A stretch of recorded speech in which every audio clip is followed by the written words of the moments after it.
हिंदी में यूपीएससी की तैयारी से संबंधित प्रोग्राम्स को देखने के लिए सब्सक्राइब करें स्टडी IQ IAS हिंदी। आज के इस लेक्चर की शुरुआत एक हम स्टेटमेंट के द्वारा करेंगे जो कि यहाँ लिखा है, इसे पहले पढ़ेंगे, उसके बाद हम आज के इस लेक्चर की शुरुआत करेंगे। हम भारत के इतिहास के एक अत्यंत महत्वपूर्ण युग में हैं और आपस में मिलकर हम देश को पुनः उन्नति के शिखर तक पहुंचा सकते हैं।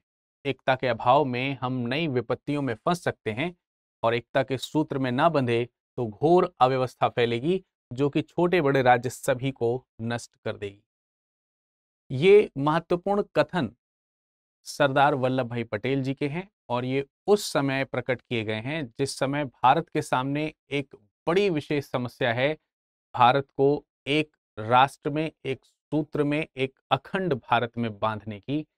क्योंकि ये वो समय था जिस समय भारत आजाद तो हो गया था, लेकिन न सिर्फ भारत आजाद हो रहा था बल्कि तमाम सारी देसी रियासतें भी आजादी को देख रही थीं और महसूस कर रही थीं कि वे अब एक स्वतंत्र प्रिंसली स्टेट के रूप में अपने आप को रिप्रेजेंट कर पाएंगे। परंतु शायद वो रियासतें उसके पीछे के भयावह दृश्य को नहीं देख पा रहे थे, जिस दृश्य को इन स्टेटमेंट्स के माध्यम से दिखाने का प्रयास किया है, जिसमें सरदार वल्लभ भाई पटेल ने अपने वक्तव्य रखे हैं, अपने बात रखी है, जिसमें उनके आगे जो उन्होंने जो काम किया है, जब हमारा भारत का संविधान निर्मित हो रहा है उस समय जो उनको डिपार्टमेंट दिया गया है, उस डिपार्टमेंट के सचिव वीपी मेनन और इन दोनों लोगों के शब्द यहाँ पर मिल करके आपके सामने प्रकट हुए हैं। तो आज के इस सेशन में हम यही जानेंगे कि किस प्रकार से भारत को, जो स्वतंत्र भारत है, उसको अखंड भारत में कन्वर्ट करने में किस प्रकार से सरदार वल्लभ भाई पटेल, उनके सचिव वीपी मेनन और साथ ही साथ तत्कालीन जो वायसराय थे या फिर हम कह सकते हैं governor general of India Lord Mountbatten थे, उनके किस प्रकार के प्रयास रहे, इन सब ताजा तथ्यों पर हम लोग आज प्रकाश डालेंगे। जैसा कि आप सब लोगों को मालूम है कि आज सरदार पटेल जी की जयंती है, तो इनके समय में हमें ये जानना जरूरी हो जाता है, इस दिन की उपलब्धि में हमें ये जानना जरूरी हो जाता है कि आखिरकार क्यों हम इन्हें आयरन मैन ऑफ इंडिया कहते हैं, क्यों इन्हें भारत का लौह पुरुष कहा जाता है और किस प्रकार के अथक प्रयासों से लगभग असंभव दिखने वाला ये कार्य, जिसमें हम भारत को अखंड रूप में देखते हैं, उसे पूर्णतः संभव करा है। उनके इस प्रयास को आज हम समझेंगे। तो यहां पर आपने देखा कि उनका स्टेटमेंट था और यहां आप एक झलक महसूस कर सकते हैं कि यदि अगर सरदार पटेल और उनके साथियों ने मिलकर के यदि अगर भारत को अखंड भारत का ये रूप ना दिया होता तो शायद भारत का रूप कुछ इस प्रकार से होता, जो आप देख सकते हैं कि कितने टुकड़ों में बटा हुआ है। ठीक है, तो ये वो जगहें हैं जो भारत में शामिल नहीं होना चाहती हैं, इसमें से कुछ ऐसे पार्ट दिख रहे हैं और ये वो संपूर्ण भारत है जो कि अब आपके समक्ष है सामने। तो हम समझेंगे कि सरदार ने किस प्रकार से अखंड भारत का निर्माण किया है इस पूरे के पूरे लेक्चर के दौरान। उससे पहले मैं आपको बता दूं कि जिस समय भारत आजाद हुआ है उस समय भारत में जो एक फेडरल गवर्नमेंट बनाने का जो स्ट्रक्चर जो रिप्रेजेंट हुआ है, जो सामने है, संघीय सरकार की जो प्रणाली का जो स्वरूप आपको सामने देखने को मिलता है, उससे इतर कई सारे ऐसे राज्य हैं या कई सारे ऐसे देशी रियासतें हैं, लगभग 565, जो स्वतंत्र होने का सपना, स्वतंत्र होने में इस प्रकार का स्वप्न देख रहे हैं जैसा कि कभी अंग्रेजों द्वारा शासित होने से पहले उनका इंडिपेंडेंट स्टेट हुआ करता था। तो 565 छोटी बड़ी रियासतों को मिलाना ये कोई आम बात नहीं है, मतलब ये नेक्स्ट टू इम्पॉसिबल है उस समय के दृष्टिकोण से देखा जाए। भारत न सिर्फ राज्यों के आधार पर आज अगर आप देखोगे और उस समय भी भौगोलिक रूप से तमाम सारी उसमें विविधताएं हैं, बल्कि सांस्कृतिक और भाषाई विविधताएं भी विचित्र हैं यहाँ पर और बहुत ही ज्यादा हैं। तो ऐसे में जहां भौगोलिक विविधताएं हो, जहां भाषाई विविधताएं हो, जहां पर आपको कल्चरल डाइवर्सिटीज देखने को मिलती हो, यानी कि सांस्कृतिक विविधताएं देखने को मिलती हो, सोच अलग अलग प्रकार की देखने को मिलती हो, और वो भी तब जब भारत अभी आजाद हो रहा है और सब फिर से वो सपना देखने का प्रयास करने लगे हैं जैसा ब्रिटिशर्स की कॉलोनियल स्टेट होने से पहले थी उनकी अवस्था, वैसा भारत फिर से देखने की जब वहां पर, और सांप्रदायिकता में भी विभिन्नता यहां पर हमको देखने को मिल रही है। विभिन्न जाति, धर्म, वर्ग, वर्ण के आधार पर सांप्रदायिक बंटवारे हमको देखने को भारत में देखने को मिल रहे हैं। तो ऐसे समय में इन 565 स्टेट्स को यूनाइट करना बहुत ज्यादा जरूरी था। अदरवाइज आप ऐसे भी मान सकते हैं कि अलग अलग स्टेट अलग अलग राज्यों की कल्पना कर सकते थे, अलग अलग राष्ट्रों की कल्पना कर सकते थे। ऐसे में आप भारत को कहीं नहीं देख सकते थे। अब आप एक कल्पना करके देखिए कि यदि अगर उस समय इंडिया को आज की तरह यूनाइट ना किया गया होता, तो आप इस पर फोकस कीजिए और सोच करके देखिए कि क्या होता। तो होता ये कुछ कि आपको अगर नेशनल हाईवे 44 पर NH 44 पर यात्रा करनी होती, तो आप न जाने कितने वीजा इस्तेमाल कर रहे होते या कितने स्टेट्स के लिए वीजा इस्तेमाल कर रहे होते। यानी आप जम्मू कश्मीर से लेकर के नीचे दक्षिण में कन्याकुमारी तक जाना चाहते हैं, तो आप समझिए कि कितने सारे राज्यों से होकर के गुजरना पड़ेगा आपको, और कितने सारे राज्य जो कि अलग अलग स्टेट के रूप में, एक स्वतंत्र स्टेट के रूप में यदि अगर उनको दर्जा दे दिया जाता तो अलग अलग राष्ट्र होते। स्वाभाविक सी बात है, आप उनके यहाँ विजिट करने के लिए आपको वीजा देना पड़ता।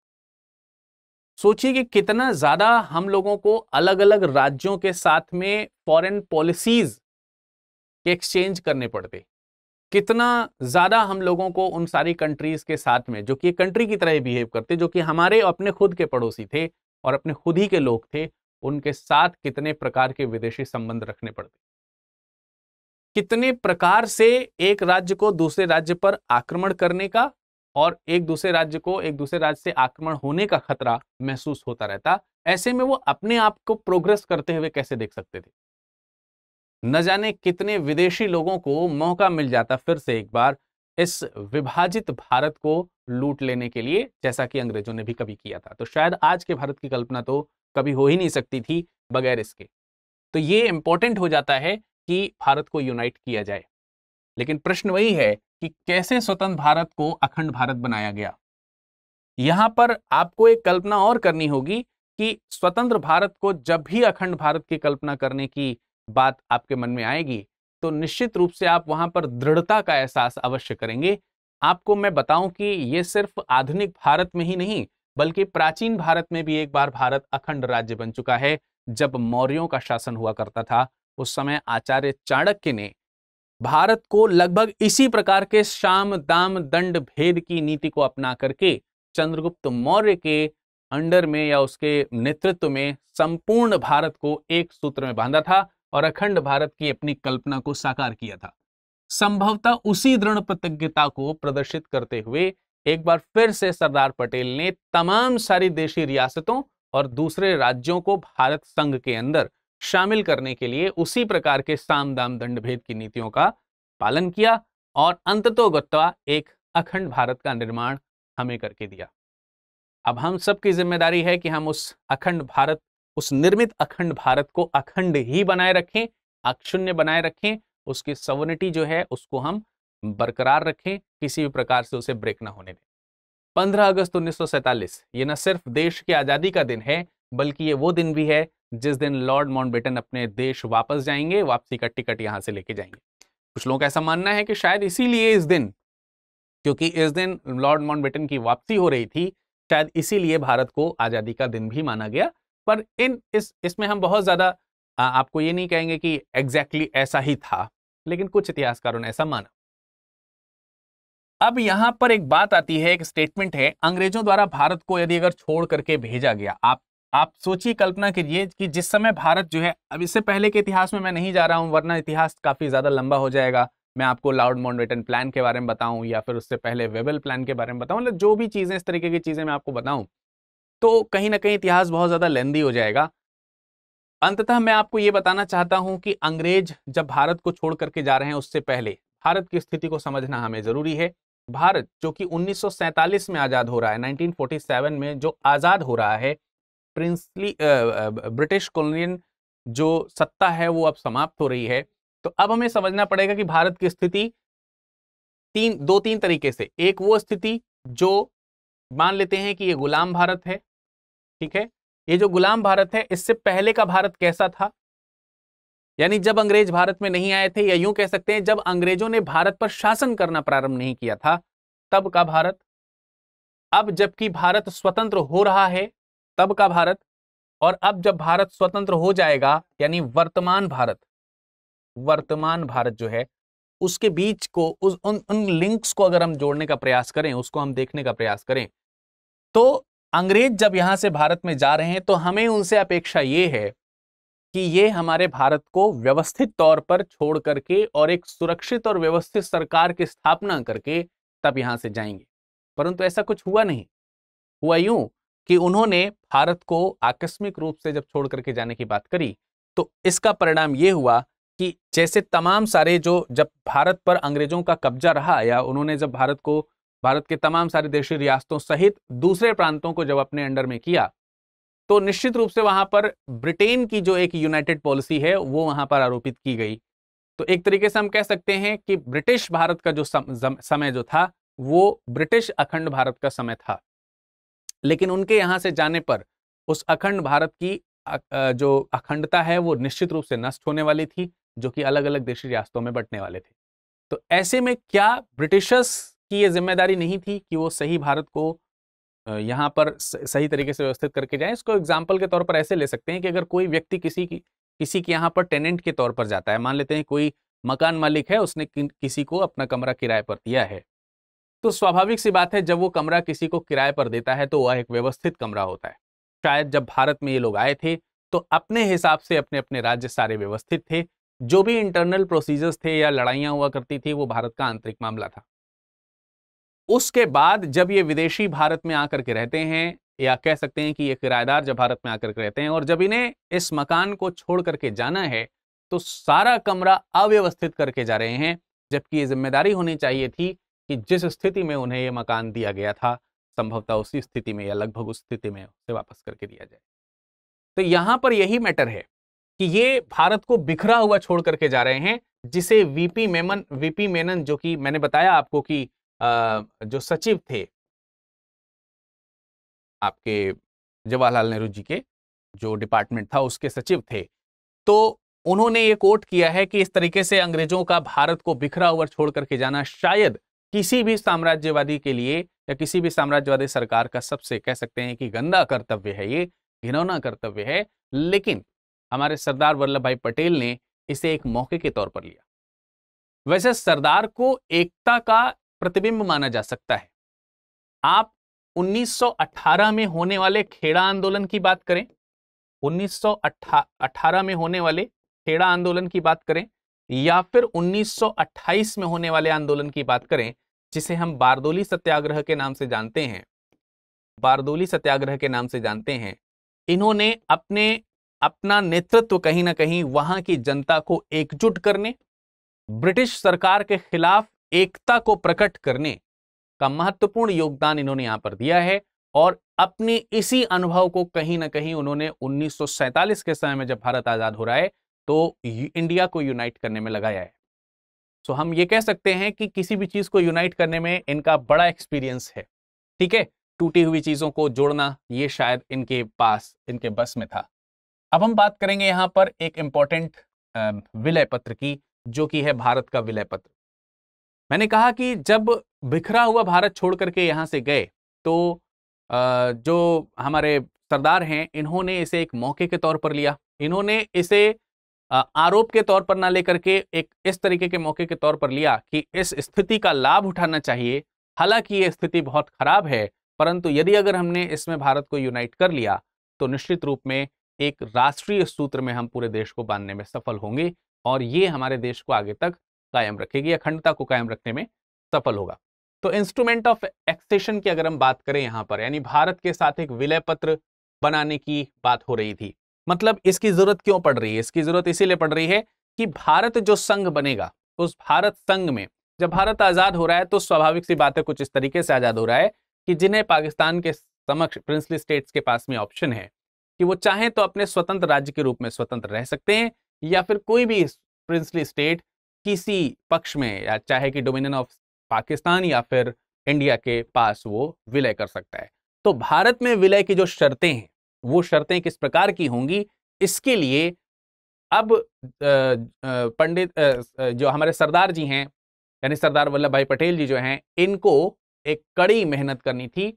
इस मेहनत के दौरान इन्हें तमाम सारी देशी रियासतों के राजाओं या सरदारों या नवाबों के साथ मीटिंग ऑर्गेनाइज करनी थी, उनसे मिलना था उनके जो भी एस्पेक्ट्स हैं उनको समझना था और उसके अनुसार एक विलय पत्र तैयार करना था जिससे कि भारत में उनका विलय हो सके। इस विलय पत्र को तैयार करने से पहले 25 जून 1947 की अगर हम बात करते हैं, 25 जून 1947 की अगर हम बात करते हैं, तो एक मीटिंग होती है, एक मीटिंग होती है। ये मीटिंग किसकी है? ये है जो अंतरिम कैबिनेट उस समय बनी थी, ठीक है, जो इंटरिम कैबिनेट बनी थी उसकी मीटिंग हुई, अंतरिम कैबिनेट, ठीक है। इस अंतिम कैबिनेट की मीटिंग में इस तरीके के विलय पत्र का ड्राफ्ट तैयार करने की बात करी गई, लेकिन उसका ड्राफ्ट तैयार करने के लिए एक डिपार्टमेंट क्रिएट किया गया। इस पूरे के पूरे कह सकते हैं कि इंस्ट्रूमेंट ऑफ एक्सेशन को क्रिएट करने के लिए एक विभाग का तैयार किया जाना जरूरी था, जिसका नाम था स्टेट डिपार्टमेंट, स्टेट डिपार्टमेंट। ये जो राज्य विभाग है या स्टेट डिपार्टमेंट नाम का जो विभाग है, इस स्टेट डिपार्टमेंट नाम के विभाग के अध्यक्ष जो है वो कौन हुए? इसके जो अध्यक्ष थे वो स्वयं वल्लभ भाई पटेल थे, वल्लभ भाई पटेल सरदार जी। और इसके सचिव जो थे वो मैंने आपको बताया वो कौन थे? वीपी मेनन जी। तो वीपी मेनन और सरदार वल्लभ भाई पटेल ने स्टेट डिपार्टमेंट विभाग जो संभाला है, इसी स्टेट डिपार्टमेंट विभाग का या स्टेट डिपार्टमेंट का रिस्पॉन्सिबिलिटी था कि वो जाकर के लोगों के साथ या जो प्रिंसली स्टेट्स में जो भी उनके रिप्रेजेंटेटर हैं उनके साथ मुलाकात करके विलय पत्र को तैयार करें। तो अब यहां पर अगर यहां पर देखा जाए तो इस चीज के क्रिएट होने के बाद अलग अलग समय पर अगर देखा जाए तो उन लोगों ने, जैसे कि 10 जुलाई 1947 की बात अगर हम करते हैं, तो 10 जुलाई 1947 को वो पटियाला और ग्वालियर के, पटियाला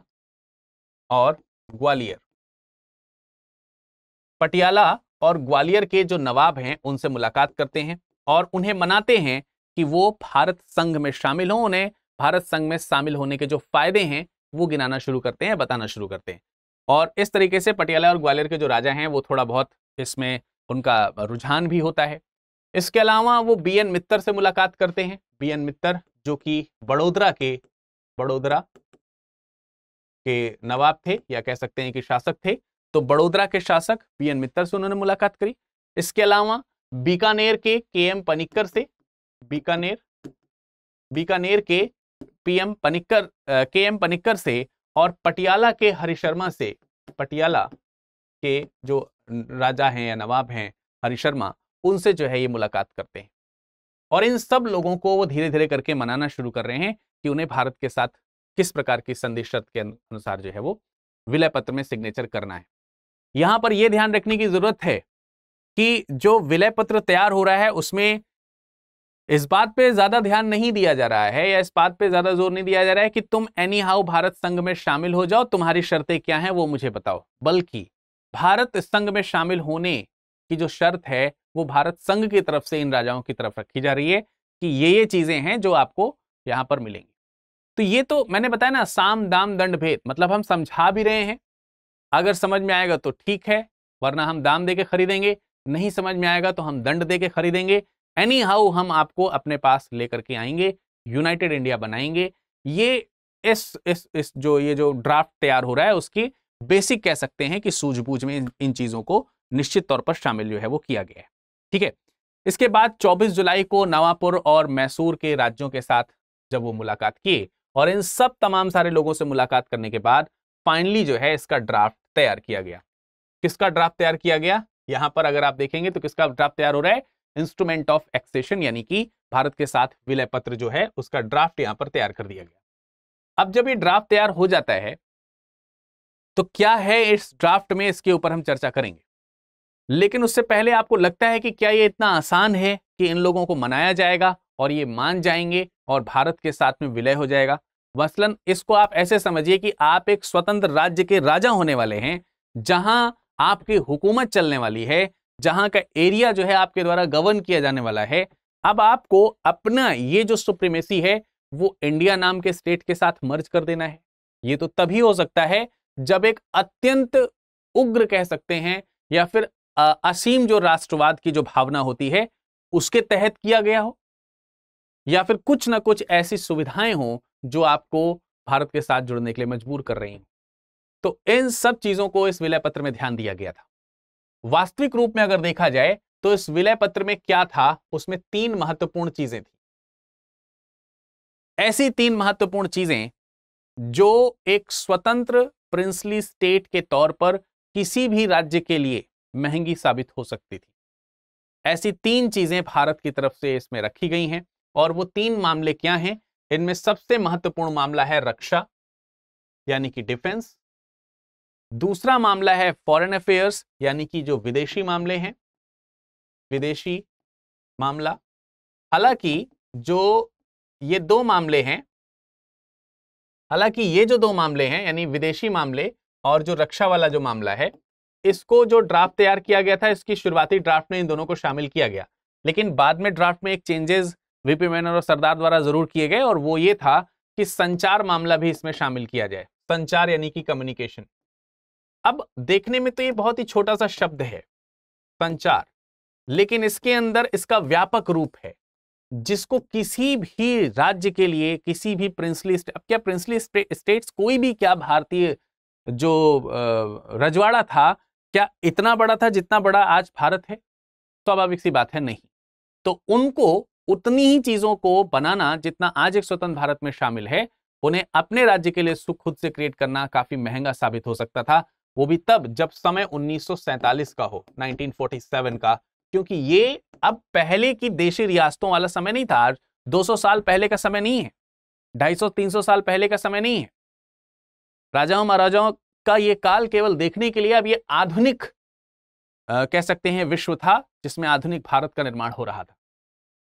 अब इन मामलों में क्या स्पेशलिटी थी, इनके ऊपर एक बार चर्चा कर लेते हैं। आखिर क्या चीज थी जो कहीं ना कहीं जो राज्यों के लिए, जैसे कि रक्षा मामले की अगर हम बात करते हैं, तो इसमें ऐसा कहा गया कि यदि अगर किसी भी कोई भी मान लेते हैं प्रिंसली स्टेट जो कि भारत में शामिल हो रहा है, ऐसा कोई भी प्रिंसली स्टेट जो भारत में शामिल हो रहा है, उसके ऊपर किसी भी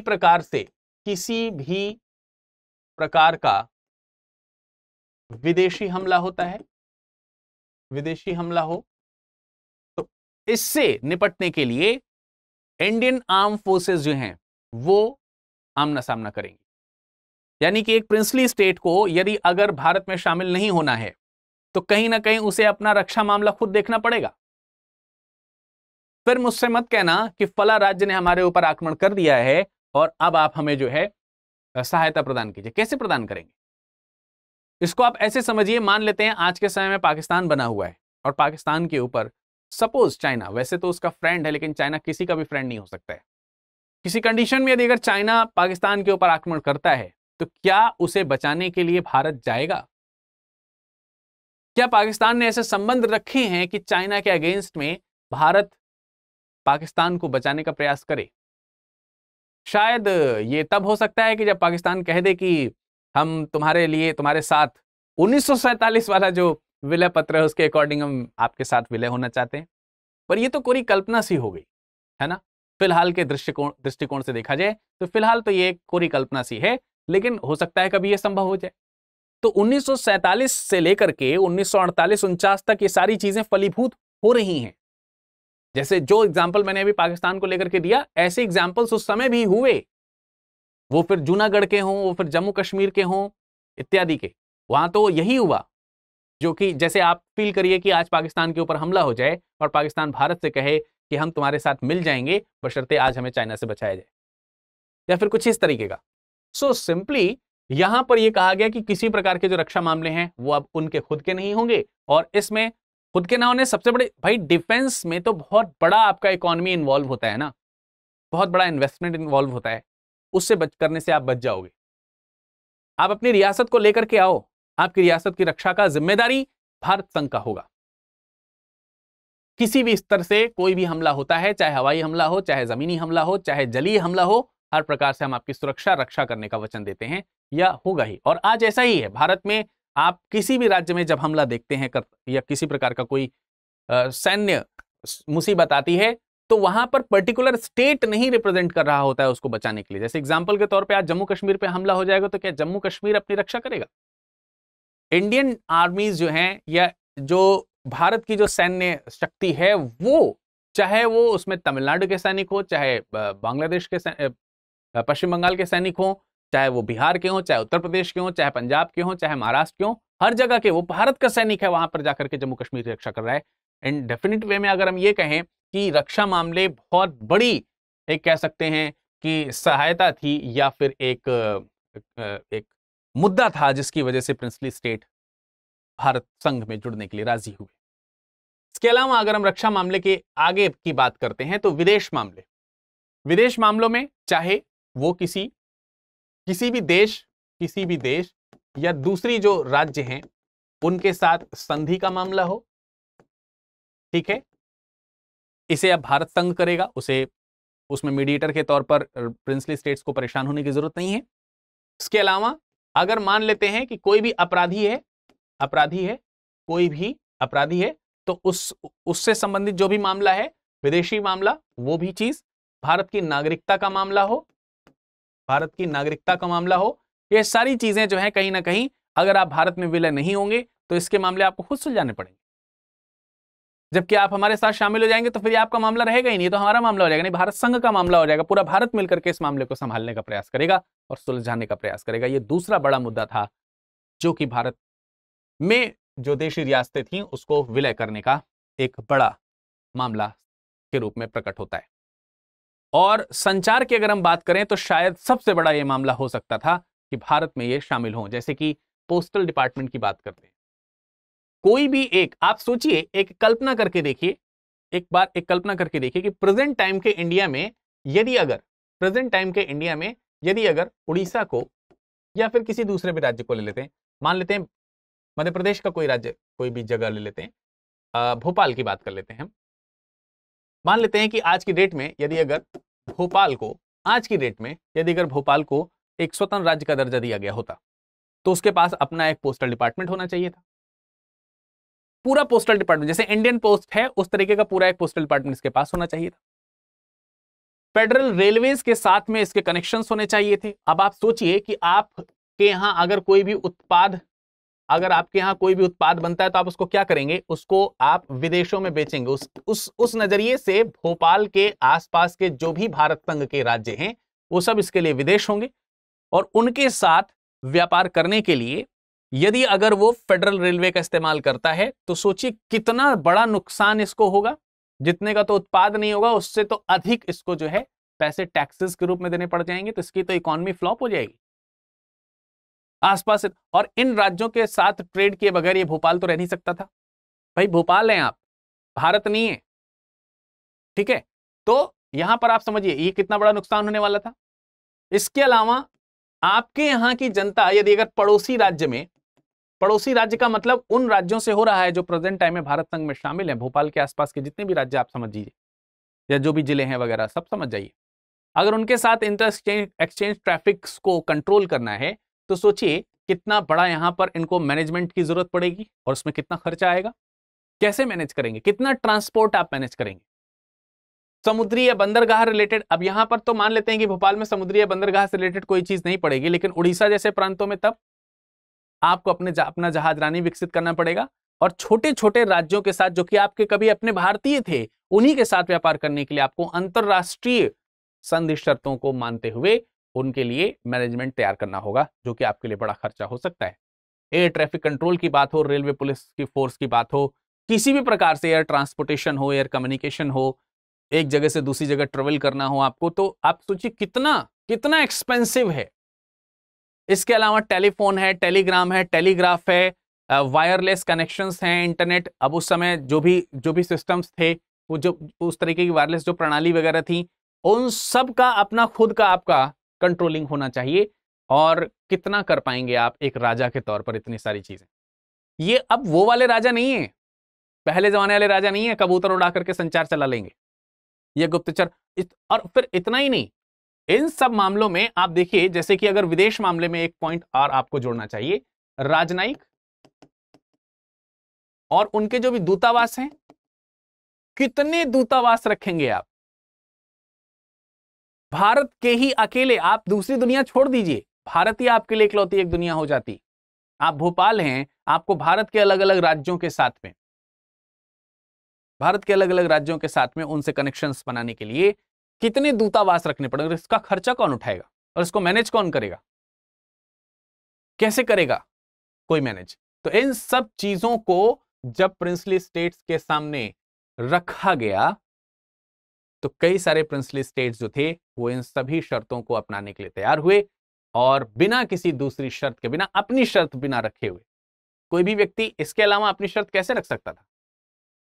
बाय द वे, मान लेते हैं कि कोई कहे कि हम अपनी संचार व्यवस्था खुद चलाएंगे, तो कितने शर्म की बात है, आप अपनी संचार व्यवस्था खुद चलाएंगे, लेकिन जब तुम्हारे ऊपर आक्रमण होगा तो उसके लिए भारत का मुंह देखेंगे।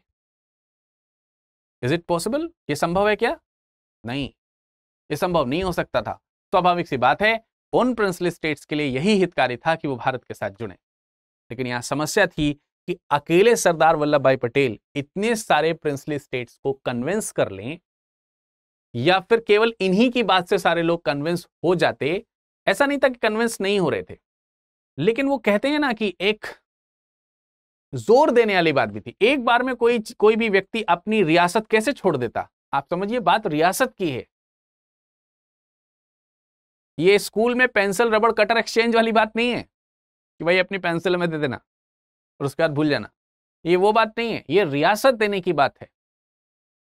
स्वाभाविक सी बात है, इस पे एक एक्स्ट्रा प्रेशर बनाना ये भी एक रणनीति का हिस्सा रहा, और ये रणनीति भी वीपी मेनन के साथ में सरदार वल्लभ भाई पटेल ने जुटाई। उसमें उन्होंने एक विशेष काम किया। उसमें उन्होंने उस समय जो लॉर्ड माउंटबेटन है, माउंटबेटन, इनको मनाया और इनसे कहा कि आप कन्विंस करिए इन लोगों को, इनसे कहिए और इन्हें फायदे बताइए, इन्हें फायदे बताइए विलय पत्र के। आप एक बार बताएंगे तो इन्हें शायद ज्यादा समझ में आएगा, क्योंकि अभी तक सारी चीजें जो मैनेज करी जा रही थी वो कहीं ना कहीं ब्रिटिश एम्पावर के द्वारा की जा रही थी। अभी मौजूद थे लॉर्ड माउंटबेटन, तो इनकी प्रेजेंस जो है उसका लाभ उठा करके कहीं ना कहीं एन प्रिंसली स्टेट, जो कि जिनका झुकाव ब्रिटिश के तरफ ज्यादा हुआ करता था कभी, तभी तो राष्ट्रवाद जो है वो पूरे राष्ट्र में नहीं फैल पाया था, यह फैलने में बड़ी मुसीबत क्रिएट कर रहा था, क्योंकि ब्रिटिशर्स अपना जो भी एक्सटेंशन ले रहे थे उन एक्सटेंशन में इन प्रिंसली स्टेट्स का ही तो साथ ले रहे थे, वो उनको वो फायदे पहुंचा रहे थे। तो सिंपली कहीं ना कहीं वो लॉर्ड माउंटबेटन की बात भी अगर जैसा कि प्रभाव डाला था सरदार पटेल ने, उसी प्रकार उस चीज को यदि अगर सपोर्ट मिल जाता है या उस बात को वैल्यू मिल जाती है लॉर्ड माउंटबेटन के शब्दों के द्वारा, तो कहीं ना कहीं उससे काफी ज्यादा फायदा होने वाला है। तो आप देख सकते हैं कि 24 जुलाई को ये तमाम सारे लोगों के साथ मिलकर के ड्राफ्टिंग वगैरह तैयार है। अब उस ड्राफ्टिंग को लागू करने के लिए कहीं ना कहीं 25 जुलाई को एक विशेष कार्यक्रम है, जो कि चैंबर्स ऑफ प्रिंसेस की मीटिंग हो रही है, और इस चैंबर्स ऑफ प्रिंसेस में तमाम सारे राज्यों के जो प्रिंसली स्टेट्स के जो प्रधान हैं वो यहां पे पार्टिसिपेट कर रहे हैं, जिसमें अब सरदार वल्लभ भाई पटेल ने माउंटबेटन से कहा कि आपको इस विलय पत्र के फायदे इन राजाओं को बताने चाहिए, इन प्रिंसली स्टेट्स के जो सरदार हैं उनको बताने चाहिए। इसके अलावा क्यों लॉर्ड माउंटबेटन इस चीज को बताने के लिए राजी हो जाते? भाई आप प्रयास तो कर रहे हैं, आप अपना देश चलाइए। क्यों ये माउंटबेटन सरदार पटेल की बात माने?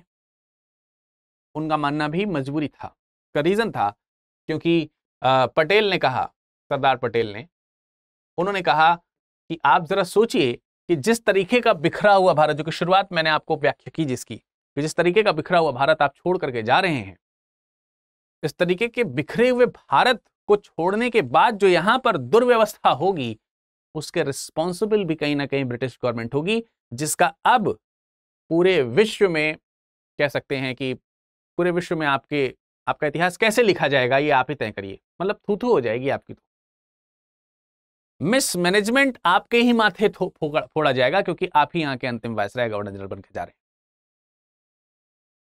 और आप तय करिए कि आपका इतिहास कैसे लिखा जाए। क्या ये लिखा जाए कि एक अयोग्य लॉर्ड माउंटबेटन के द्वारा एक योग्य भारत को अव्यवस्थित करके छोड़ दिया गया और हमेशा के लिए खराब करके छोड़ दिया गया? क्या ये इतिहास लिखना चाहते हैं आप? तो इन सब चीजों से कहीं ना कहीं लॉर्ड माउंटबेटन भी प्रेशराइज्ड हुए और उन्होंने ये बात बताई कि विलय पत्र जो है उसमें प्रिंसली स्टेट्स जितने भी हैं उनको शामिल होना चाहिए, उसके जो फायदे हैं, जो कि मैंने अभी थोड़े आपको वो जो 3 बातें मैंने आपको बताई हैं, 3 महत्वपूर्ण जो बात बताई है, ये आपके लिए पूरी तरीके से हितकारी है। आपके लिए अगर हितकारी नहीं होगी तो क्या करेंगे आप? मतलब क्या आप नहीं चाहेंगे कि आपकी रक्षा जो है उस पर आपके खर्च ना हो और एक भारत जैसा मजबूत राष्ट्र आपकी रक्षा करे? क्या आपको लगता है कि आप पुराने तौर तरीके से, क्योंकि आपने कभी भी गवर्नेंस नहीं चलाई है, जो भी चलाई है वो ब्रिटिश गवर्नमेंट के अंडर में आपने काम किया है, इंस्ट्रक्शंस जैसे आते थे आपको केवल फॉलो करते थे, आप केवल राजगद्दी पर बैठते थे, तो आपको नहीं मालूम है कैसे मैनेज किया जाएगा, कैसे आप कम्युनिकेशन को मैनेज करेंगे, कैसे आप फॉरेन जो पॉलिसीज हैं उनको आप मैनेज करेंगे। कहीं ना कहीं देशी रियासत के जो लोग थे वो खुद इस चीज को लेकर के माउंटबेटन से मिलने वाले थे कि ये सब चीजों को हम कैसे सॉल्व करेंगे। तो वो सोल्यूशन माउंटबेटन ने इन्हें दे दिया था कि उसका सोल्यूशन है भारत में विलय हो जाइए, सिंपल एज पॉसिबल। तो ये सब बातें उन्होंने बताई चैम्बर्स ऑफ प्रिंसेस में 25 जुलाई को सारी बातें हुई। इतना ही नहीं, उन्होंने ये भी कहा कि कल को जब आपके ऊपर अटैक होगा तो उस समय ब्रिटेन आपको बचाने नहीं आएगा, आपका ये पड़ोसी राज्य ही है जिससे आपको सहायता लेनी पड़ेगी, क्योंकि अब ब्रिटेन आपके पास नहीं आएगा। तो इस हिसाब से भी आपको अपने पड़ोसी मुल्क के साथ संबंध तो अच्छे ही बनाने पड़ेंगे, जबकि पड़ोसी मुल्क आपको इतनी सारी सुविधाएं प्रदान कर रहा हो, वो आपको अपना मुल्क दे रहा हो, वो आपको अपनी सुरक्षा दे रहा हो, वो आपको अपनी इकोनॉमी का हिस्सा बना रहा हो, आपको भारत बना रहा हो, आपको अखंड भारत में सिर्फ शामिल होना है और कुछ नहीं करना है। तो इन सब चीजों का प्रभाव पड़ा और कई सारे राज्य जो थे, कई सारे जो प्रिंसली स्टेट्स थे, वो लॉर्ड माउंटबेटन के कहने पर, सरदार पटेल और उनके सचिव वीपी मेनन के द्वारा तैयार किए गए ड्राफ्ट के आधार पर भारत संघ में शामिल हो गए। बहुत सारे प्रिंसली स्टेट्स शामिल हो गए, परंतु यहां यह ध्यान रखना जरूरी है कि सभी शामिल नहीं हुए। कुछ ऐसे भी थे जो अभी भी इसी जिद पर अड़े थे कि हम अपनी सरकार चला लेंगे, क्योंकि ये वो बड़ी रियासतें थीं जिन्हें लगता था कि हम ये सारी चीजों को करने में कैपेबल हैं, जिनमें से एक नाम है जूनागढ़, दूसरा नाम है जोधपुर, तीसरा नाम है भोपाल, चौथा नाम है त्रावणकोर, पांचवा नाम है हैदराबाद और छठवां नाम है जम्मू और कश्मीर।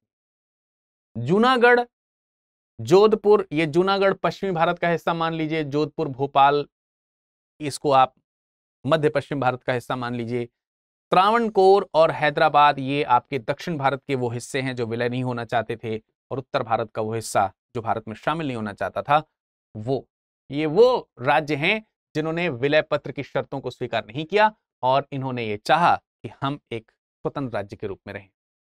तो आइए जानते हैं कि इनको किस प्रकार से भारत की रियासत में मिलाया गया, आखिर क्या चीजें थी जो इनको इनके इच्छा के बावजूद भी भारत में शामिल होने के लिए मजबूर कर देती है।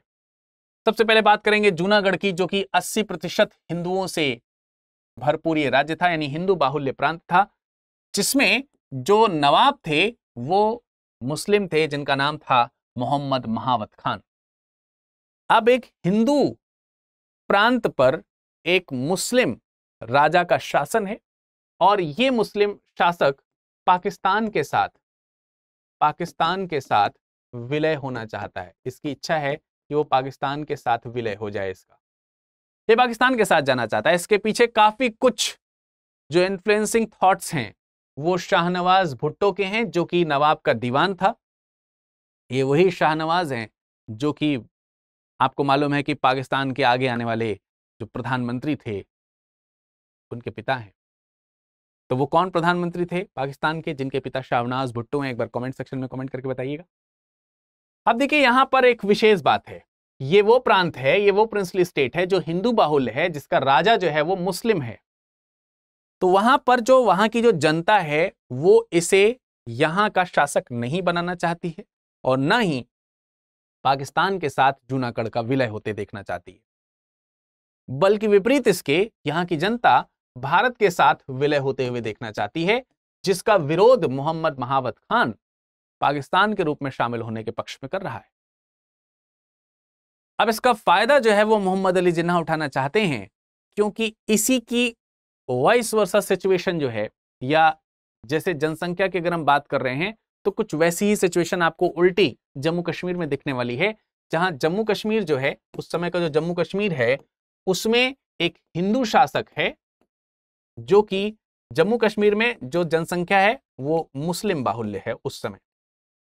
तो इसका ये विचार है, जिन्हा का ये विचार है कि अगर यहां पर इस चीज को एक्सपोज करने में हम सफल हो जाएं कि हिंदू जनता एक मुस्लिम शासक को नहीं सपोर्ट करना चाहती है और वो भारत में विलय होना चाहती है और पाकिस्तान में विलय नहीं होना चाहती है, तो साइमल्टेनियसली अगर हम देखें तो जम्मू कश्मीर की जनता भी हिंदू शासक को नहीं बर्दाश्त करना चाहती है और वो पाकिस्तान के साथ विलय करना चाहती है। इस गेम प्लान को कहीं ना कहीं सरदार पटेल समझ गए, और ना सिर्फ सरदार पटेल बल्कि इस चीज को कहीं ना कहीं माउंटबेटन ने भी भांप लिया। और इसलिए इन दोनों के प्रयासों से जूनागढ़ रियासत के दो हिस्से, जो कि मंगरोल और बाबरीवाड़ थे, इनसे बातचीत करके इन्हें भारत में विलय कर लिया गया। और जब इन दो प्रांतों का विलय भारत में हुआ, जो कि जूनागढ़ रियासत के अंतर्गत आते थे, जूनागढ़ का यह नवाब बौखला उठा और उसने इन दोनों प्रांतों पर हमला कर दिया। हमले के जवाब में, चूंकि ये भारत में शामिल हो गए थे या शामिल होने की पूरी इच्छा प्रकट कर चुके थे, भारत की सेना ने सपोर्ट किया और पूरी तरीके से जो जूनागढ़ की जो इकोनॉमिकल सपोर्ट्स थे, पूरा का पूरा उसको बर्बाद कर दिया, खत्म कर दिया, उसको ब्लॉक कर दिया। इससे जूनागढ़ रियासत का जो ये नवाब था वो पाकिस्तान भाग गया, कराची चला गया, और अंततः जो जूनागढ़ है उसे 28 फरवरी 1948 को एक जनमत संग्रह के माध्यम से एक जनमत संग्रह कराया गया। यहां पर एक जनमत संग्रह हुआ। ये एक ऐसा स्टेट है जो जनमत संग्रह के माध्यम से भारत में शामिल हुआ था, क्योंकि इसका जो शासक था वो भाग गया था। और जब वो भाग गया तो यहां जनमत संग्रह कराया गया। तकरीबन 99.2% लोगों ने भारत में शामिल होने के लिए वोट किया, और इस प्रकार से जूनागढ़ जो था वो भारत में शामिल हो गया। हरे गड़े आज भी इस चीज का दर्द पाकिस्तान को सताता है और वो जूनागढ़ को अपना रियासत का हिस्सा मानने की दावेदारी पेश करता रहता है, जो कि आप समझ ही चुके होंगे पूरी तरीके से निराधार है। हालांकि हम इसी परिप्रेक्ष्य में जम्मू कश्मीर की भी बात करेंगे, जो शायद आपको लगेगा कि हो सकता है कि जम्मू कश्मीर को तो भारत पाकिस्तान के साथ होना चाहिए था, पर क्यों वो भारत का हिस्सा अखंड है और अखंड ही रहना चाहिए, उसके ऊपर भी अभी हम चर्चा करेंगे। बात करें जोधपुर की, तो ये तीसरी बड़ी प्रिंसली स्टेट थी, जिसके राजा जो थे वो हनवंत सिंह राठौर थे। अब ये जो है ये थोड़ा सा नाटकीय रूप है, मतलब अजीब तरीके का है। अजीब किस तरीके का है? हनवंत सिंह राठौर जो है, ये व्यक्ति जो कि जोधपुर का राजा है, ये चाहते तो हैं कि भारत के साथ रहें, मतलब ये भारत के साथ विलय होते हुए देखना चाहते हैं अपने आप, लेकिन इनको ये लग रहा है कि नया नवेला पाकिस्तान है, नया नया राष्ट्र है, भारत तो पुरानी पैठ वाला है और अपनी शर्तों के आधार पर हमें रखेगा, हमारी शर्तें तो भारत मानने से रहा। लेकिन अगर हम पाकिस्तान के साथ विलय हो जाएं तो पाकिस्तान की सरकार नहीं है और विलय हम अपनी शर्त पर उनके साथ हो सकते हैं, नए राज्य पे हमारी ज्यादा धाक रहेगी। और इसी चीज को मोहम्मद अली जिन्ना ने भांप लिया, और हनवंत सिंह और जिन्ना के साथ जो बातचीत हुई उसके अनुसार जिन्ना हनवंत सिंह को कराची पोर्ट देने के लिए तैयार हुआ। साथ ही साथ जो भी यहां पर होने वाले व्यापार हैं उन व्यापार को टैक्स फ्री कर दिया। ठीक है, फ्री ट्रेड का इसको जो है आश्वासन दिया कि हम फ्री ट्रेड आपके लिए कर रहे हैं। और इस प्रकार से हनवंत सिंह राठौर का जो जोधपुर प्रोविंस है वो पाकिस्तान के साथ विलय होने के लिए तैयार हो गया। और जब इन बातों का पता सरदार वल्लभ भाई पटेल को चलता है तो वो लॉर्ड माउंटबेटन से कहलवाना भेजते हैं कि आप इनसे कहिए कि जोधपुर के महाराज आपको पटेल साहब से मुलाकात करनी चाहिए। जब ये नसीहत हनवंत सिंह राठौर को मिली तो ये सरदार पटेल से मुलाकात करने आए, और सरदार पटेल ने वो जो भी चीजें जो पाकिस्तान से उन्हें मुहैया हो रही थी वो सारी चीज मुहैया कराने का वादा सरदार पटेल ने इनसे कर दिया कि आप सारी चीजें हम देंगे, क्यों परेशान है, आप वहां क्यों जा रहे हैं, वो सारी चीजें आपको यहीं मिल जाएंगी, खत्म। और इन सभी शर्तों के साथ जोधपुर भी जो है वो भारत में विलय हो जाता है। अब जरा सोचिए कि यदि अगर जोधपुर भारत के साथ विलय नहीं कर रहा होता तो आपको मालूम है जैसलमेर और बीकानेर, ये दोनों भी, अगर ये पाकिस्तान में जोधपुर का विलय होता तो निश्चित रूप से इन दोनों का विलय होना भी तय था। इस प्रकार से जोधपुर को न सिर्फ भारत में विलय करके न सिर्फ जोधपुर को भारत के अखंड भारत का हिस्सा बनाया है, बल्कि जैसलमेर पर भी इसका प्रभाव पड़ा और वो भारत के साथ शामिल हुए, और जोधपुर भी, बीकानेर भी। अब हम बात करेंगे भोपाल की। भोपाल में उस समय जो नवाब हैं वो नवाब हैं हमीदुल्लाह खान। नवाब जो हमीदुल्लाह खान हैं, ये नवाब बने थे तकरीबन 1926 में, भोपाल के नवाब बने थे। और जब भारत स्वतंत्र होने की बारी आई तो इन्होंने पैरवी इस बात की करी कि हम तो स्वतंत्र राष्ट्र के रूप में कार्य करेंगे, स्वतंत्र राज्य रहेगा हमारा, न पाकिस्तान से कोई लेना देना है, न हमारा भारत से कोई लेना देना है, हम अपना इंडिपेंडेंट रहेंगे। और 1946-47 में जब इन्होंने कह सकते हैं कि स्वतंत्र भोपाल के रूप में अपने आप को स्वतंत्र रखने की इच्छा जब प्रकट करी तो नहीं भाई, स्वतंत्र रखा गया, भारत के अंदर है, भारत आसपास है पूरा, स्वतंत्र रहना चाहते हैं। फिर कुछ आपस में शर्तें भी हुई जिसमें भारत कुछ इसकी सहायता करने के लिए तैयार भी होता है, फिर भी ये स्वतंत्र राष्ट्र हैं। लेकिन इनकी जो पॉलिसीज हैं, इनके जो प्रशासनिक जो कार्य हैं, वो वहां की जनता को पसंद नहीं है। इनफैक्ट वहां की जनता चाहती है कि इसका मर्जिंग जो है वो भारत के साथ होना चाहिए। इसी चीज को ध्यान में रखते हुए 1948 से लेकर के 1949 के बीच में, जनवरी 1949 के बीच में कई बार जो है वो विद्रोही आंदोलन करते हैं, और इन आंदोलनों का परिणाम अंततः यह होता है कि 30 अप्रैल 1949 को ये भारत में विलय हो जाता है। क्योंकि यहां के शासक भले ही स्वतंत्र रहना चाहते हो, लेकिन इस स्वतंत्र रहने लायक इसकी जो पॉलिसीज थी वो थी नहीं, इसकी गवर्निंग पॉलिसी बहुत ही बेकार थी।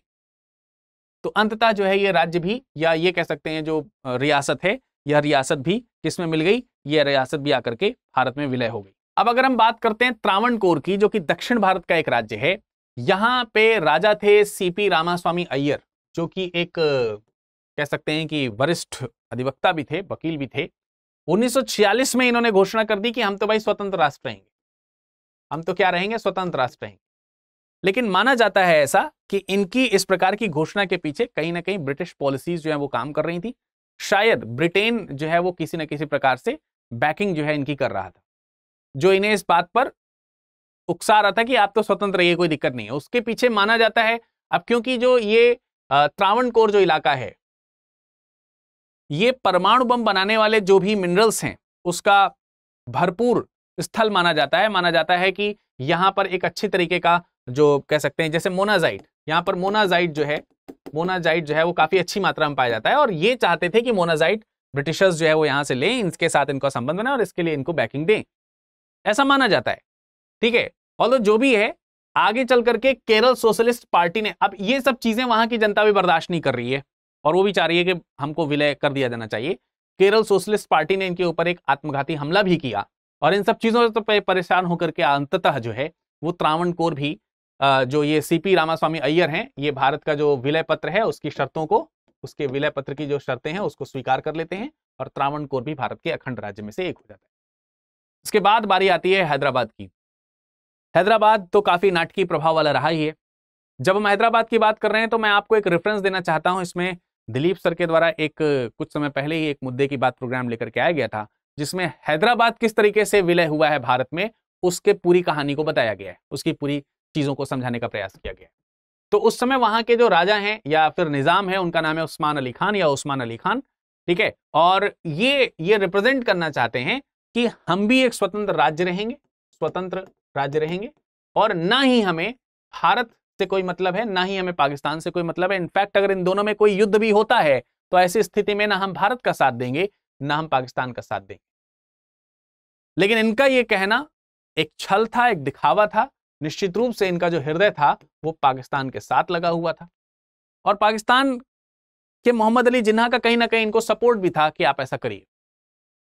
और भारत ये कतई बर्दाश्त नहीं कर सकता था कि भारत के अंदर इस तरीके का एक सांप्रदायिक और कह सकते हैं कि जो राज्य है वो यहाँ पर पनपे या बना रहे।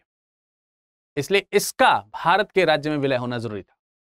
और ये एक ऐसा स्टेट था, एक ऐसा कह सकते हैं कि प्रिंसली स्टेट था जिसको भारत में शामिल करने के लिए सरदार पटेल ने दंड नीति को अपनाया था।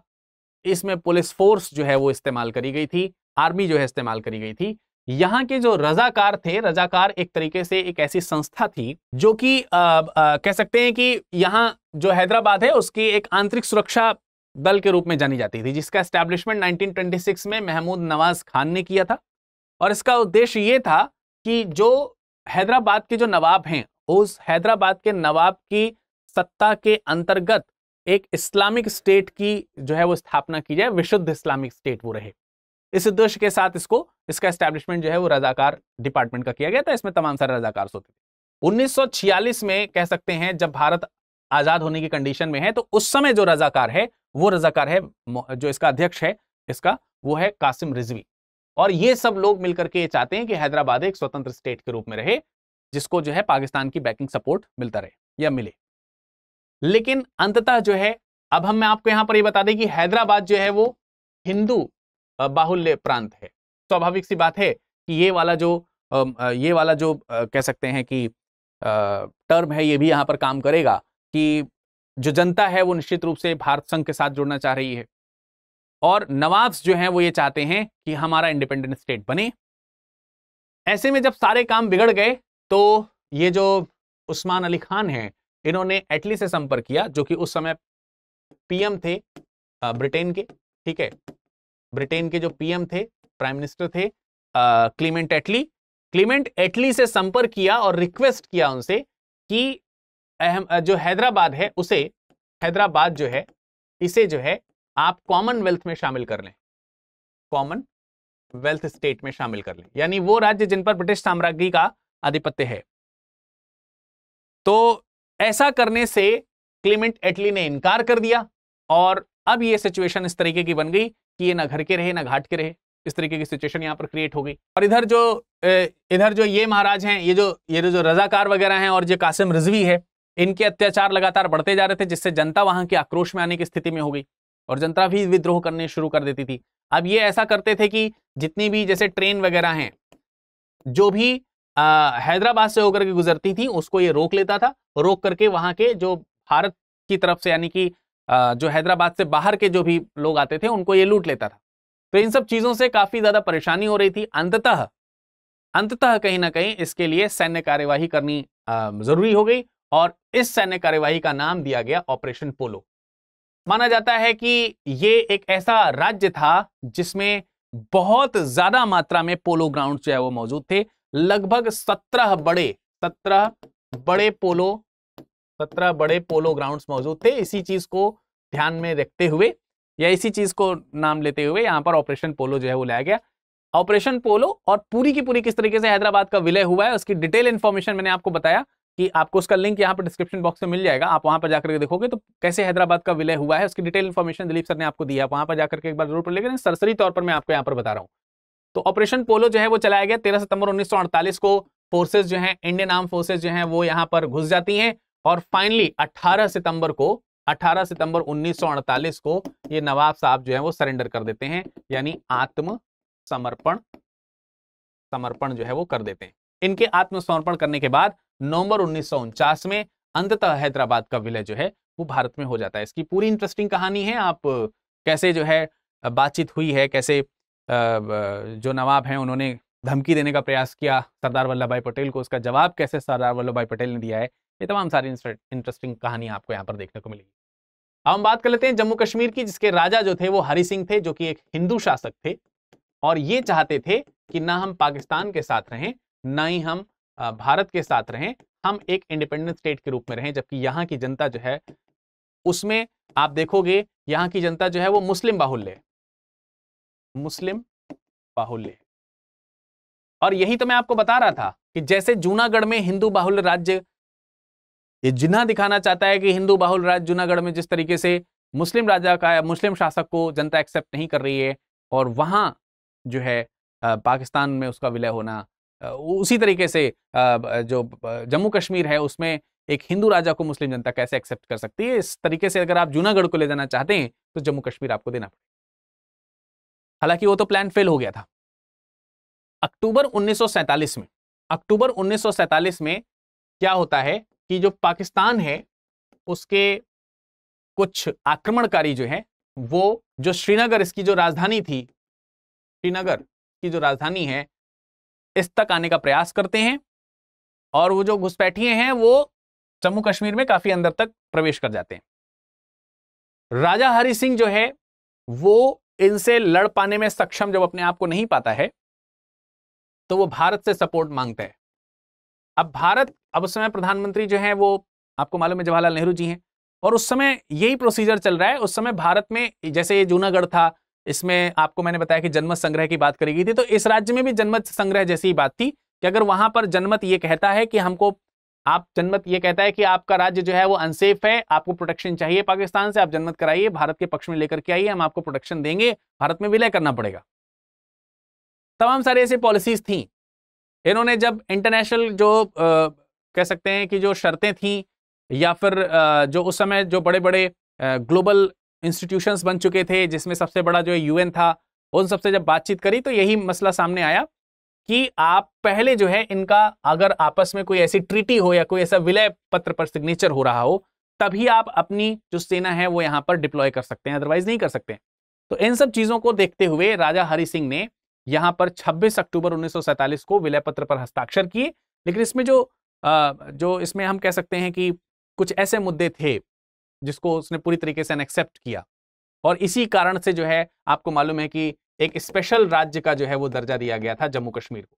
तो जम्मू कश्मीर भारत में शामिल हुआ, यहां से सेनाएं भेजी गई, एयरफोर्स जो है वो तकरीबन 100 विमान यहां से भेजे गए, तमाम सारी चीजें हुई। भारतीय सेना ने महीनों जो है इन घुसपैठियों से युद्ध किया और अंततः जो है यहाँ पर जब ये विलय हो गया और जब थोड़ी सी स्थिति, या पाकिस्तान और भारत ने दोनों लोगों ने जब इस चीज को जब एक्सेप्ट कर लिया कि हम युद्ध विराम कर रहे हैं, उस समय कंडीशन ये रही कि तकरीबन 84,000 वर्ग किलोमीटर का हिस्सा जो जम्मू कश्मीर का था उसे ऑक्यूपाई कर लिया गया था पाकिस्तानियों के द्वारा। पर क्योंकि ये मामला उस समय पंडित जवाहरलाल नेहरू जी के द्वारा यूएन में भेज दिया गया जनमत संग्रह कराने के पक्ष में, क्योंकि ये इजी था, और उस समय क्योंकि यूनाइटेड नेशंस जो है वो कहीं ना कहीं विश्व शांति की स्थापना करने की जिम्मेदारी भी ले रहा था। तो उस समय की सिचुएशन के अकॉर्डिंग अगर हम देखेंगे तो जैसे आपने एक बार एक कहानी सुनी होगी या एक ऐतिहासिक घटना सुनी होगी जो 1914 में महात्मा गांधी के समक्ष आई थी, जिसमें उन्होंने फर्स्ट वर्ल्ड वॉर के दौरान ब्रिटिशर्स का सहयोग करने की बात कही थी, जिसमें ब्रिटिशर्स ने वादा किया था कि आफ्टर दैट हम आपको इंडिपेंडेंट कर देंगे। सेम एज लगभग कुछ सिचुएशन यहां पर भी आई, और जब ये मामला यूएन में गया तो यूएन ने और तमाम सारे लोगों के इन्फ्लुएंस में आकर के इससे पत्ता जो है वो अपना काट लिया, और कहीं ना कहीं जो यूएसए है और जो ब्रिटेन है, ये सब कहीं ना कहीं पाकिस्तान के थोड़े से सपोर्ट में आते हुए दिखाई दी, और इस मुद्दे को उन्होंने जम्मू कश्मीर का जो एक्सेशन होना है, जो विलय होना है, इस मुद्दे को भारत पाकिस्तान मुद्दे के रूप में कन्वर्ट कर दिया। And now then to till now, आज तक यही है कि वो जो कि मुद्दा भारत में पाकिस्तान के विलय, भारत में जम्मू कश्मीर के विलय का था, वो अब भारत पाकिस्तान का एक मुद्दा बनकर के रह गया, और आज भी वो हिस्सा जो है वो भारत के हिस्से में नहीं आ पा रहा है। तब से जनमत संग्रह का जो मुद्दा है वो यूं ही अड़ा हुआ है, और इसी वजह से उस जनमत को पाने के लिए अधिक से अधिक लोगों को ये जो पाकिस्तानी शरण लिए हुए तमाम सारे जो आतंकवादी संगठन हैं, उनके जो मिलिटेंट्स हैं, वो पाकिस्तान की जो जम्मू कश्मीर की जो जनता है उसे बहकाते हैं। यदि कभी भी अगर जनमत संग्रह हो तो भय से ही सही वो पाकिस्तान के पक्ष में वोट करें, और भारत ऐसा कतई नहीं चाहता। तो धारा 370 इसी के इन्फ्लुएंस में चल रही थी, जिसे आप मालूम है कि इसे हटा दिया गया है, और अब पूरी तरीके से जो जम्मू कश्मीर है वो भारत के हिस्से में विलय है। आगे किसका क्या सोल्यूशन होना चाहिए, आप जरूर इस पर हमसे बातचीत कर सकते हैं, बता सकते हैं हमें, और अपने विचार जो है यहाँ पर प्रकट कर सकते हैं। तो ये वो कहानी थी, वो किस्सा था, जिस तरीके से तमाम सारे राज्यों को कितनी कठिनाई से और कितनी बहादुरी से और कितने शांत चित्त होकर के, कितने दृढ़ प्रतिज्ञ होकर के हमारे लौह पुरुष ने इस संपूर्ण भारत को अखंड भारत के रूप में कन्वर्ट कर दिया। और अब हम सब की ये जिम्मेदारी है कि इस यूनाइटेड इंडिया की यूनिटी को बरकरार रखें, जो कि आप देखते हैं कि हमारे कॉन्स्टिट्यूशन का बेसिक फंडामेंटल भी है ये, या यूं कह सकते हैं कि हमारे संविधान का एक आधारभूत ढांचा है जिसको प्रोटेक्ट करना हम सब का कर्तव्य है। आज के इस सेशन से आपने बहुत कुछ सीखा होगा। आपके मन में जिस प्रकार के भी विचार उत्पन्न हो रहे हैं आप उन्हें जरूर बताइए। और यदि अगर आप चाहते हैं कि जम्मू कश्मीर और जूनागढ़ का जो ये मामला है उस पर एक स्पेशल सेशन आपके लिए अलग से लाया जाए कि आखिर वास्तविक रूप में वहां पर क्या हुआ था, ये तो मैंने आपको सारांश आज आपको बताया है, तो आप मुझे कमेंट सेक्शन में कमेंट करके बताइएगा। हम जूनागढ़ और जम्मू कश्मीर के पूरे इतिहास को लेकर के आपके सामने प्रकट होंगे जल्दी ही। और ये वो प्रश्न है जिनको आप हमें कमेंट सेक्शन में कमेंट करके बताइएगा। पूछा गया निम्नलिखित में से किस रियासत ने अंततः एक जनमत संग्रह के बाद भारत में शामिल होने का निर्णय लिया? जम्मू कश्मीर, जोधपुर, हैदराबाद या जूनागढ़? इसका सही आंसर क्या है आप जरूर बताइएगा। अगला प्रश्न है, अन्य रियासतों के भारत में शामिल होने के बाद भी किन 3 भारतीय राज्यों ने भारत में प्रवेश में देरी की? हैदराबाद, उदयपुर, त्रावणकोर। उदयपुर कपूरथला जम्मू कश्मीर, जूनागढ़ हैदराबाद जम्मू और कश्मीर, जूनागढ़ मैसूर जम्मू और कश्मीर। और एक और प्रश्न हम इसी से संबंधित लेकर के आए हैं, स्टैच्यू ऑफ यूनिटी के बारे में लिखित में से कौन सा कथन सही नहीं है? स्टैच्यू ऑफ यूनिटी, आपको मालूम है कि 2014 जो है वो तब से भारत में राष्ट्रीय एकता दिवस मनाया जा रहा है और स्टैच्यू ऑफ यूनिटी 2018 में जो है वो क्रिएट करी गई थी, आप सब लोगों को मालूम है। इसके संदर्भ में यहाँ पे क्वेश्चन पूछा गया, स्टैच्यू ऑफ यूनिटी गुजरात के नर्मदा जिले में स्थित है, इसकी ऊंचाई स्टैच्यू ऑफ लिबर्टी के बराबर है। 31 अक्टूबर 2018 को स्टैच्यू ऑफ यूनिटी को राष्ट्र को समर्पित किया गया। स्टैच्यू ऑफ यूनिटी की ऊंचाई तकरीबन 182 मीटर है या 597 फीट है। कौन सा कथन में से सही है आप हमें कमेंट सेक्शन में कमेंट करके बताइएगा। और आप हमसे फेसबुक या इंस्टाग्राम में भी जुड़ सकते हैं, साथ ही साथ अपने आप को इस लेक्चर का PDF पाने के लिए यहाँ पर जोड़ सकते हैं टेलीग्राम ग्रुप में। आज का सेशन आपको कैसा लगा जरूर बताइएगा। हम करते हैं सभा का आज अंत, इस उम्मीद के साथ कि आप सब भारत की एकता में जरूर अपना योगदान देंगे। नमस्कार, धन्यवाद।